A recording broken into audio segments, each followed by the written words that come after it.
চাণক্য শ্লোক ও নীতিকথা মানবিক বিকাশ ও গুণাবলী প্রথম পর্ব শ্লোক ৩ না প্রাপ্যমভিবাংসন্তি নষ্ট নন্নচ শোচিতুম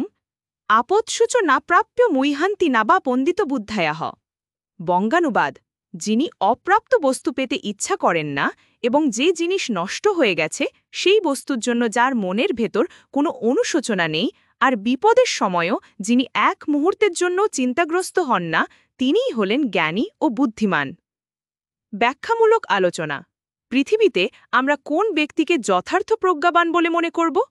চাণক্য এই বিষয়ে ৩টি উদাহরণ তুলে ধরেছেন যে বস্তুকে আমি কোনোভাবেই হস্তগত করতে পারব না সেই বস্তু সম্পর্কে অতিরিক্ত লোভ করা কখনোই উচিত নয় এইরূপ কাল্পনিক আকাঙ্ক্ষা আমাদের দৈনন্দিন জীবনকে নানা ধরনের দুঃখ কষ্টে পরিপূর্ণ করে দেয় বস্তুটি না পাওয়ার জন্য আমাদের মনের মধ্যে এক ধরনের হতাশাজনিত বেদনার জন্ম হয় তখন আমরা আর কোনো কর্তব্যকর্মে উদ্দীপ্ত হতে পারি না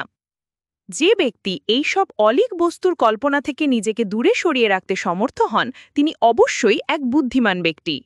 যা হারিয়ে গেছে তার জন্য অনুশোচনা করে কী লাভ হাজার অনুশোচনা করলেও আমরা সেই হৃত সম্পত্তি পুনরুদ্ধার করতে পারব না সুতরাং এই জন্য কোনো রকম অনুশোচনা করা উচিত নয় জীবনে বিপদ আসবেই ঠান্ডা মাথায় শান্ত মনে সেই বিপদের মোকাবিলা করাই হল বিবেচক ব্যক্তির কর্তব্য যদি আমরা বিপদের মুহূর্তে নানাভাবে কাতর আর্তনাদ করতে থাকি তাহলে কি বিপদের হাত থেকে মুক্তি পাব যে ব্যক্তি বিপদের মুহূর্তে মাথা ঠান্ডা রাখতে পারেন তিনিই প্রকৃত প্রজ্ঞাবান পুরুষ